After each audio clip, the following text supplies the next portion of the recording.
Hey guys, Pro1701 here, and today we are going to be reviewing Black Orchid, a pure historical from the 80s with the Fifth Doctor from season 19. This was a Patreon request from one of my top tier patrons, Stephen Crane. He wanted me to rewatch it and do kind of an in-depth analysis of it. This is an interesting one because I'd only seen Black Orchid once before when the season 19 set first came out, so it has been about 3 years or so since I watched it. I didn't really care for it. Like, I had a strong dislike for it. And not as much as I dislike Kenda, because I really hate Kenda. But I didn't like Black Orchid much at all. Matter of fact, when I first put the episode disc in, I smooth forgot it was 2 episodes. I could have sworn Black Orchid was 4 episodes. And so I was like, it's only a 4-parter. I can get through a 4-parter. And when I pull up the episode selection, I only see like part 1, extended part 1, part 2, and I'm like, there's this like 3 or 4 seconds where I am confused and bewildered, like, was Black Orchid 2 discs? Why would it be 2 discs for the... And then it clicked in my head, oh, wait a minute, this is only a 2-parter. And immediately I got excited. Oh, my watch time for this story just got cut in half. But it's interesting, my rewatch of this one really is interesting to me. Actually, I took notes of when I was watching this, which is not something I normally do, but I think Stephen wanted not so much a review as an actual analysis of the story, kind of a breakdown on it, or more of an in-depth look at it. So I was taking notes as I was going, and there were some very interesting things that became apparent to me. So I'm going to go through the list of notes I took, and then I'll go over conclusions, kind of a conclusion at the end. Right at the beginning, it does something I absolutely love, because they're talking about being on Earth again, and Tegan's like, well, we don't have to go to Earth. I've decided to hang out with y'all. And it talks about, well, we're trying to go somewhere else, and the Doctor's like, come on, old girl, patting the TARDIS. What is it with this compulsion you have to go back to Earth again? And right away, we hit on something that I like about this story. It is very self-aware. Black Orchid is a story that is very aware of the fact it is a Doctor Who story. And this self-awareness is all throughout this story. And you see it right here at the beginning. It is acknowledging the fact that for a TV show where he can go anywhere in time and space, he sure is on Earth a lot. Usually modern Earth, not in this story, but he ends up on Earth an awful lot. You know, for the Pertwee era, that's understandable. But even for all of the others, especially in the modern show, he ends up on Earth a lot. So I love the fact that the story is acknowledging that. It's writing it into the story where even the Doctor and the companions are kind of like, what, Earth again? As a kind of self-awareness to the fact the show does that. I really enjoyed that. The interesting case of mistaken identity seems a little contrived. Are you the Doctor? Yes, I am the Doctor. I guess they weren't expecting me. It's like, come on, they obviously meant another Doctor. I mean, you're called the Doctor, but I mean, there's a lot of doctors on Earth. It shouldn't be that hard to just realize, no, you have me mistaken for someone else. You're waiting for an actual Doctor. I'm the Doctor, not a Doctor, you know. And instead, Davison looks confused for a second. I'm like, really? However, he immediately makes up by that, because I love that he's immediately down for some fun and an adventure. He just takes it all in stride, and he's like, yeah, sure, I'll go with you. Come on, hey, hop in the car, let's go. I like how Davison acts that. He just smiles. He really does have a magnificent smile. And he just hops in the car, and they go. I love that he's just up for an adventure and to see what happens. I do really like that kind of go-getting adventureness that the Fifth Doctor has to him. And then I made a note that the location work looks great. It's nice that in season 17, all of the location work survives. So when you have the stories that do have some location shooting, it looks stunning. And first off, it's actually shot really well, too. I like the camera angles and all that. I think it's actually filmed really well. But the fact that it is on film, it looks gorgeous. The true HD, it just pops. So I love the location work here. The way it was done and the fact it just looks so pretty on Blu-ray. And then I had a note right here. Cricket! I love the cricket scene. I love watching him play cricket. Peter Davison looks like he's having a good time. I love the fact the Doctor is having a lot of fun. Do you play medium or slow ball? The doctor just looks at him. Fast. And the fact the doctor's just waxing everybody at it. He's already dressed for it, really, with his outfit. And he just, boom, and then he's throwing the ball. And I love, while he's playing, Tegan's over there going, yeah, go! But then you see Nyssa and Adric next to him. And they look as confused about what's going on as I am feeling. Because I have absolutely no idea how cricket works. I live in the States. Cricket is just one of those things, like Raphael says, you got to understand crumpets to understand cricket. And so naturally, I have no idea how cricket works. It's not the most ridiculous, silly sport I've ever seen. That would be rugby. But I still don't quite get cricket. It strikes me as a very old school, rich British person sport for people who have way too much time and way too much money. That's the American take on it. British probably say the same thing about golf for us here in the States. They'd be right. But I love the fact that, again, Adric and Nyssa are just looking at each other, which again is another self-awareness, I think, because they are alien. They're not from Earth. They don't know what cricket is. So I like that that's something someone not from England or Britain, I know those terms aren't used interchangeably, but that like people who watch from other countries, like here in the States, can be in that same boat. You know, we're like, I have no idea what's going on. I do not understand the rules of this game. But hey, cricket! So, and that's another little self-aware moment that I like the story is doing. I really enjoyed that moment a lot. In that bit when they mentioned the master of the house, almost as good as the master, and there's that second where Davis is like, the master? Come on, Davison, they obviously don't mean the master. Don't do that. That was used really well for effect in the season 19 trailer when it came out. But come on, Davison. Don't sit there and do that. Although as much as the master turns up in your era. But I was still like, it's obviously not the master. Come on. I mean, you're getting confused about doctors. Now you're getting confused about the master. Come on. Come on, Davison. Get with it. I love the scene when they're talking right afterwards, when they're talking about, but we don't have any costumes. And the inspector's like, oh, well, I was just about to remark on how charming your costumes were. Again, a very self-aware moment that the show is doing to acknowledge that it does this.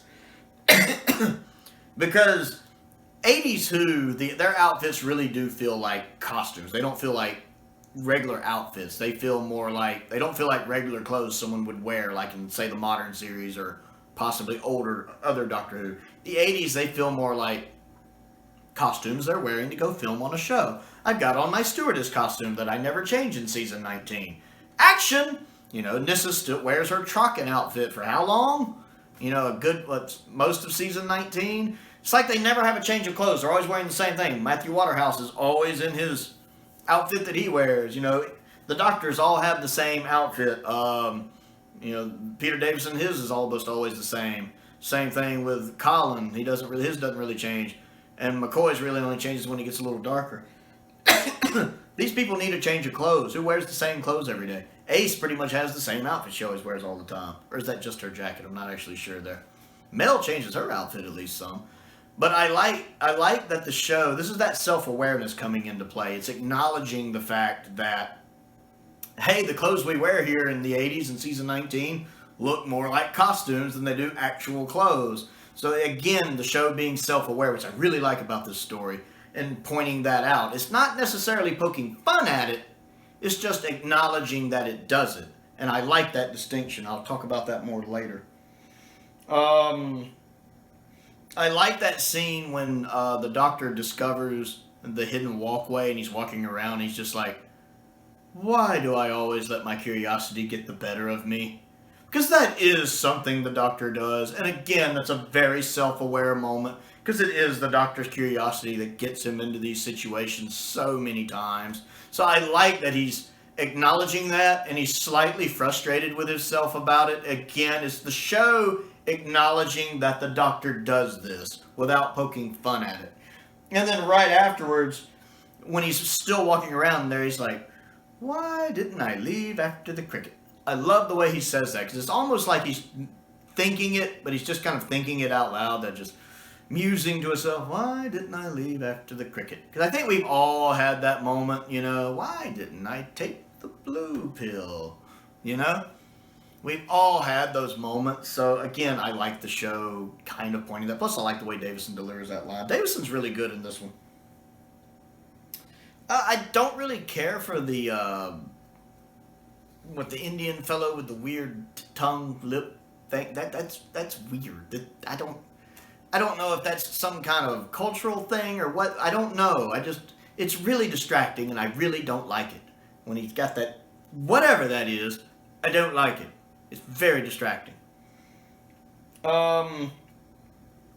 I found it interesting when, not Nissa, but the girl that looks like Nissa is startled at the beginning of part 2, and she's stumbling out, and the older woman's just like, that's all right, we'll get some brandy to calm your nerves. I love that. You know, it's 1925. I like that. Oh no, this traumatized child has had something happen to her. Quick, get a brandy to calm her nerves. I don't know why that amuses me as much as it does, but it does. Something traumatic happened. Get some brandy over here. That'll calm them down. 1925. I love it. I love watching Peter just mentally sigh as he realizes how much hot water he's in. Right when he gets accused of murder, that scene by the stairs, when he's first getting accused of everything, and that whole scene is playing out. First off, all of the actors involved in that scene are great. Sarah Sutton is great as other Nissa. The chief inspector is great. I like him overall in the story, the chief inspector. He's good. Peter Davison is great in this scene. And the older woman who runs the house, she's good in the scene. They all play this beautifully. Whereas Davison's trying to point out that it wasn't him, and he's trying to point out why. You know I wouldn't hurt you, but I know it was you. Was he wearing a mask like this? Maybe there was another outfit. No, I only made one. Everything going on here is just more and more of Peter Davison. You can just see him more and more. Especially at that one point where he just goes, I give up. And you can just see him mentally going, I love how he does that scene. I don't know why I like that scene as much as I do, but I do. It's a great scene. And when the TARDIS goes missing, when he has the police stop at the train, well, I can show you proof of who I am. I am who I say I am, and the TARDIS is gone.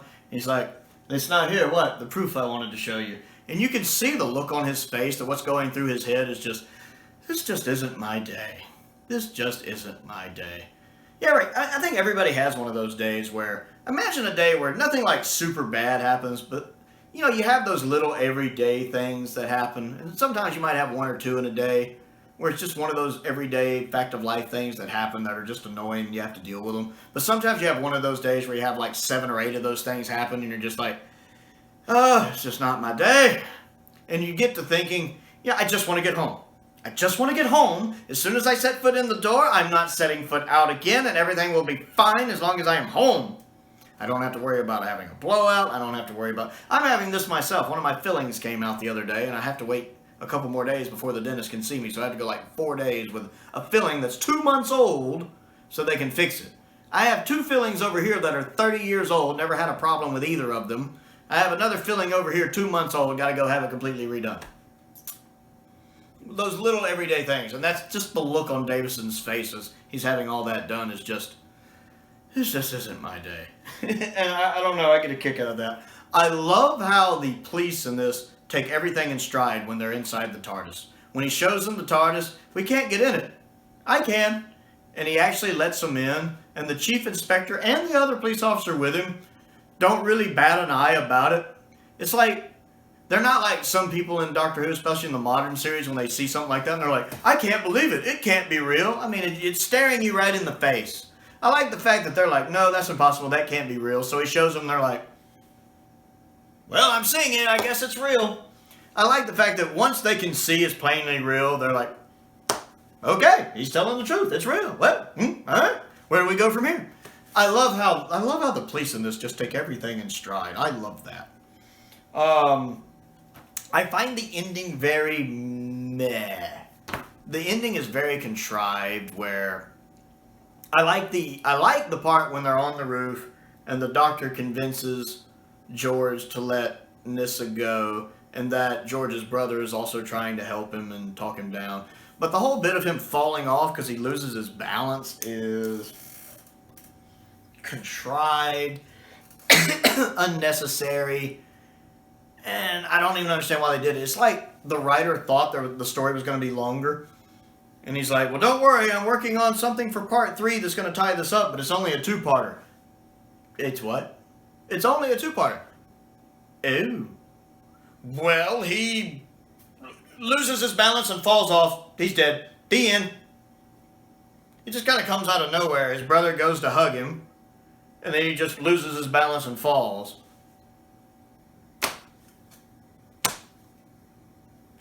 Very disappointing ending. Although I do like that she gives him the book at the end. They get to keep their costumes. They have their little goodbyes. The doctor stays for. That's kind of nice. And I like that he gets the book. I think he's actually looking at that book at the beginning of Earthshock, if I remember correctly. So that's kind of nice. I like the fact that it does that with the book. So, Black Orchid in review. I like a lot of the stuff that it does. I still think the story is rubbish. And don't get me wrong, I like historicals. I love like the Reign of Terror. I love pure historicals when we can get them. I wish they would do more pure historicals. Trust me, I will go to bat for the Reign of Terror anytime. I love a lot of the pseudo-historicals in Classic Who and in Modern Who. I love Thin Ice with Capaldi, because that's almost a pure historical. I think there is a little alien tech in it, but it's so close to being a pure historical, I consider it a pure historical. The Modern series does period pieces so well that I wish the show would do more pure historicals. I just don't get into the story here. I don't find it interesting. I find it rubbish. To me, that's its biggest crime, is it's just uninteresting. The actual story itself. Now, much like the God Complex, I've talked a lot about the God Complex. I think the God Complex, for example, is well shot. It's well directed. I love the camera angles. I love all of the cinematography. It is just a stunning episode to watch. But the story is complete rubbish and trash. The God Complex is just utterly stupid. So I don't like that. This story is kind of the Classic Who version of that in the sense that it does a lot of interesting things. I love the way the location work is shot. I actually think the set design for the studio stuff looks really good for the house. I think all of the actors do a really good job here. The guest cast, the main cast. I really like Peter Davison in this story. The location work, also being in true HD, looks stunning. I like the stuff with the cricket, even if I can't understand what's actually going on, but it looks nice. And most importantly, the thing that I like the most about this story is that self-awareness I talked about. Because it's not poking fun at the story. I don't think of it as meta, because it's not poking fun at the story like, say, even playfully I don't think it's poking fun at it. Like, say, the opening of World Enough in Time, when Missy's pretending to be the Doctor. Hello, I'm Doctor Who. These are my companions, comic relief and exposition. Well, that's kind of playfully poking fun. I don't feel like it's doing that here. I don't think it's poking fun. I think it's just being self-aware and acknowledging that these things happen. That, you know, the TARDIS goes to Earth a lot. That the show is on Earth a lot for a show that can go anywhere in time and space. That their outfits at the time do indeed look more like costumes than actual outfits. That the Doctor's curiosity does get him into these situations. It does a lot of self-aware moments that, again, they just seem like acknowledgments that these are a thing. And I had not noticed that the first time I watched it, or at least I didn't remember it. And I do really like that about the episode, because it's, again, it's not done in a poke, meta, hey way. It's just there. And if you see it, you see it. And if you don't, you don't. And I really, really enjoy that. That being said, its biggest crime isn't so much that it's rubbish, it's the fact it's rubbish because I find it uninteresting. I'll put it this way, I would rather rewatch The Horns of Nimon with its crappy production, because The Horns of Nimon is a lot of things, but it's not uninteresting. It's interesting, it's fun, it's campy, silly, ridiculous fun. When I'm watching The Horns of Nimon, I am having a good time. I am focusing on the story. It's campy, it's silly, Soldeed is over the top, but I am loving every second of it. Every second. Or, well, maybe not every second, but I'm loving a good bit of it, despite its bad production values. Whereas here, while it looks great and there's so many good things going on, the story just has me uninterested to where I'm losing my attention. I think if I hadn't been purposely watching this, trying to pay attention, I probably would have paused it, done something else, and then came back. And I actually did do that between episodes. I took a break between episode 1 and 2 and went and did some editing on other videos and then came back, because the story's just, at the end of the day, I find it uninteresting. So that is my thoughts on Black Orchid. I would like to know what you think of the story and what do you think of the things I've pointed out in the story, especially the self-aware part. I'm curious what you think of that. So comment down below and let me know what you think. I want to give a special shout out to two of my top tier patrons, the Fifth Doctor and Stephen Crane. A very special thank you to Stephen. This was actually a really good video idea. Stephen, him and I chat a lot on Patreon. He has a very well articulate way of writing. I can tell he's a very intelligent fellow. Which for me, I don't like writing. I'm more of a speaker than I am a writer. That's why most of the time in the comments when I respond with only 2 or 3 sentences. I'm very uncoordinated, so it takes me a long time, especially on my very old phone, to text. That's why I don't write long messages. And he'll sit here and write these really long, well-written messages, which are very impressive. And I'll write like 2 sentences back, and I always feel like an idiot. He had one he sent the other day. It took me like 3 days to respond just because I was like, I don't have the energy to write back to that right. I do enjoy that with my patrons. I always enjoy conversing with them. I message with a lot of them a lot. At any tier level, I always enjoy chatting with them. They're good people.